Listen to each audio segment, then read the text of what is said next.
Pae macul macul nanon kimpul. Pae macul macul nanon kimpul. Pae macul macul nanon kimpul. Pae macul macul nanon amal para eso. Pae tukang mangko lipat cok karo poroke. Nandor saendoke koyo banadelo kacabrol karo kimpule. Wah penak rasane budal para esok mulai yosak geleme. Enak. Selamat datang kembali di channel Aquascape Salatiga di segmen Jurus Tandur. Masih bersama saya Sigit Setionugroho. Kali ini kita sedang berada di Yestoya Farm. Dulu farm Aquascape, cuman sekarang nambah sedikit sama Cana. Untuk episode kali ini kita akan membahas tanaman Windelove. Mungkin udah banyak yang tahu ini tanaman yang gampang, Microsorhum pteropus Windelove. Episode kali ini kita akan membahas tanaman Microsorhum pteropus Windelove atau biasa yang sering disebut Windelove. Kalau dulu sering disebut tanduk rusa sih kalau bahasa lokal sini. Ini termasuk tanaman jenis fern atau pakis-pakisan. Nah, ini sejenis sama kadaka, cuman dia kadaka yang bermutasi di ujung daunnya. Ini namanya mutasinya cristata. Cristata itu dia mengeluarkan banyak cabang dalam, bisa di batang, bisa di daun, tapi kalau yang ini di daun. Ini merupakan, nah ini Microsorhum pteropus yang biasa, terus ini yang bermutasi jadi cristata. Terus sama yang ini kan yang mengeluarkan dulu pertama kali itu Tropica. Terus dinamakan Windelove karena Windelove itu buat nama pemiliknya dari Tropica. Terus ini, kalau ini aslinya di alam tidak ada. Kalau di katalog tanaman aquascape ini salah satu tanaman kultivar. Jadi spesies yang dibudidayakan. Jadi sama di Tropica sana dia nemu mutasi ini, terus diperbanyak, terus dipatenkan, dinamakan Windelove dari nama pemiliknya Tropica, yaitu siapa itu? Holger. Holger Windelove. Iya. Ada beberapa ya kayak Thorhammer, terus itu kan juga dia mutasi cristata. Ini kalau ada juga tanaman yang kayak tanaman darat itu kadaka, itu namanya kan kadaka cristata lah. Ini sebenarnya sama. Ini dia masih kondisi daun darat. Nanti kalau daun airnya, kalau maksimal dia itu yang ininya memendek, terus yang kristatanya ini memanjang. Jadi ini kan kelihatan masih cabangnya sedikit di ujung aja. Nanti kalau udah maksimal dia ini memendek, terus yang cabang-cabangnya itu yang memanjang. Lanjut ke cara penanaman. Ini tanaman ini dia karena dia jenis fern, jadi itu kan tanaman rhizome. Jadi rhizomenya tidak boleh tertimbun substrat. Jadi dia ditempel. Kalau jenis Microsorhum kan di alamnya dia tipenya nempel di kayu, itu epifit. Kalau enggak lithofit, nempel di batu. Dia kan di alamnya seperti itu. Jadi kalau ini di tank juga sama, dia rhizomnya enggak boleh kependem, harus di atas permukaan substrat atau permukaan yang dia tempelin, karena nanti kan rhizomnya dia berkembang merambat itu. Kalau kependem nanti malah bisa busuk rhizom atau mati. Untuk pengambilan nutrisi ini dia bisa dari akar atau juga dari daunnya juga bisa nyerap nutrisi juga kalau udah daun air. Pengambilan dari nutrisi dari akar. Jadi ini tanaman itu tidak butuh pupuk dasar, dia cuman butuh pupuk cair aja waktu maintenance, karena dia bisa menyerap nutrisi langsung dari air. Untuk kebutuhan cahaya ini medium ke high. Medium bisa, ke high bisa. Terus kebutuhan CO2 juga medium. Terus ini Windelove ini salah satu tanaman yang tidak dimakan sama hewan herbivora. Jadi kalau ikan-ikan itu ndak doyan makan Windelove ini, sama yang kebanyakan Microsorum itu ndak dimakan. Jadi ya tanaman ini agak aman sih kalau sama ikan-ikan yang agak reseh. Jadi Berarti ini ndak dimakan.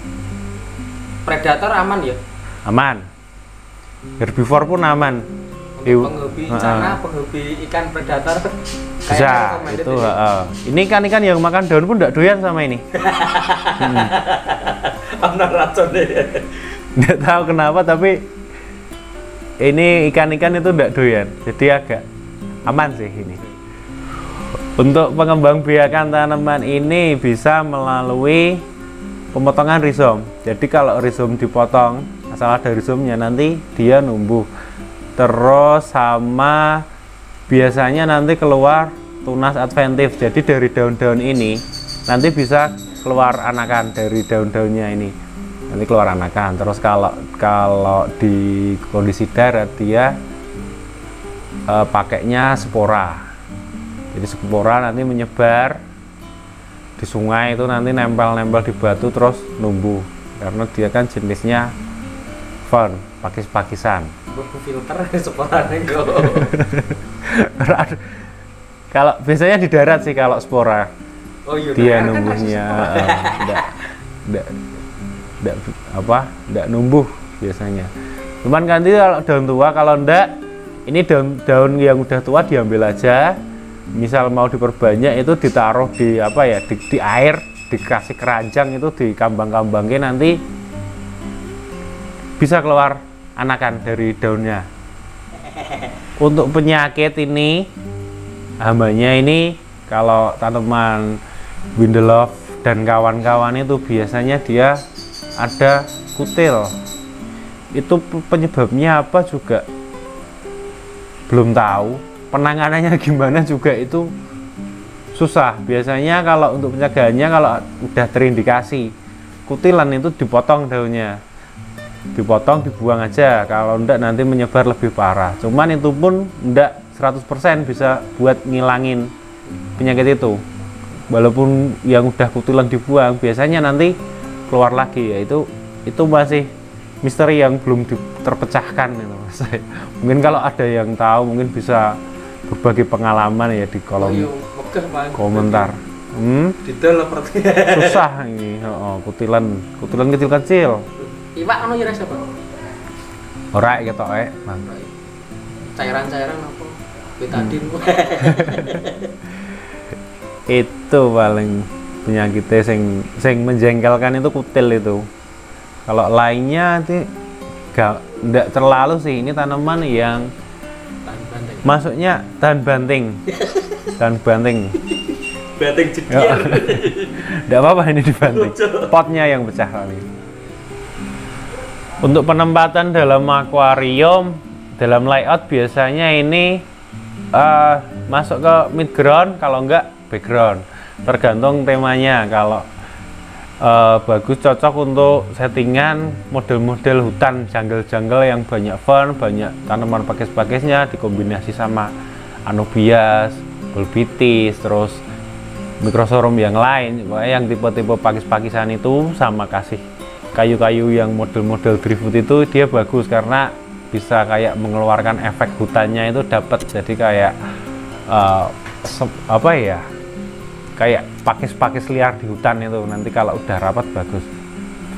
Untuk perawatan paling daun tuanya dibuang. Daun tua yang udah kecoklatan, yang udah keluar anak itu juga diambil, itu udah nanti mengganggu pertumbuhan tanaman ini, jadi tidak maksimal. Kalau udah ada daun-daun yang tua yang mungkin udah mencoklat itu, sama yang udah keluar tunas adventif dari daun itu dibuang aja. Terus paling misal kalau klamnya udah terlalu rapat, itu mengganggu pencahayaannya udah terlalu tertutup, itu juga bagusnya dikurangi. Terus paling juga kalau Windelove ini dia senang pupuk cair, pakainya yang makro aja, yang banyak makronya, yang tinggi unsur nitrogennya, itu udah bagus.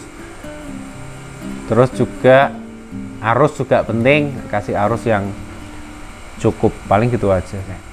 Untuk maintenance-nya ini paling simpel karena ini kan tanaman yang kecepatan tumbuhnya dia masuknya lambat, jadi ndak cepet menghama, jadi lama. Kalau kita nanam itu settingannya ndak cepet berubah, ndak kayak kalau kita nanam moss atau nanam stem plant apa karpetan yang harus sering maintenance. Kalau ini ndak, ini tanaman yang santai kayak kita nanam anubias dan kawan-kawan itu.